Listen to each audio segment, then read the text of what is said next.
ভাইয়া দোকান থেকে আসার সময় কিছু নিয়ে আসিও।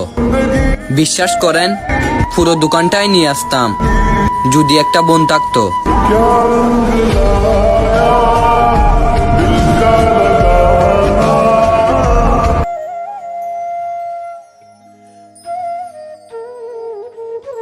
আল্লাহ তাআলা বলে, বান্দা দীর্ঘদিন যদি তুমি আমাকে ভুলে যাও, আমার ইবাদত, আমার বন্দিগি, সেজদা, নামাজ, হালাল উপার্জন, একদিন আমি তোমাকেই তোমার থেকে ভুলিয়ে দেব। তুমি নিজের পরিচয় ভুলে যাবা, নিজের পরিণতি ভুলে যাইবা। তোমার আর কোনোদিন মনে পড়বে না তুমি মুসলমান।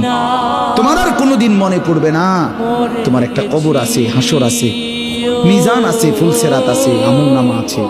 এটা বলে এটা বলে যে 50 বছর ধরে প্রতিদিন মিথ্যা বলে, 50 বছর ব্যবসা করে, প্রত্যেক দিন ওজনে কম দেয়।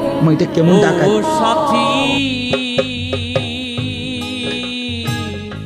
একবারে সে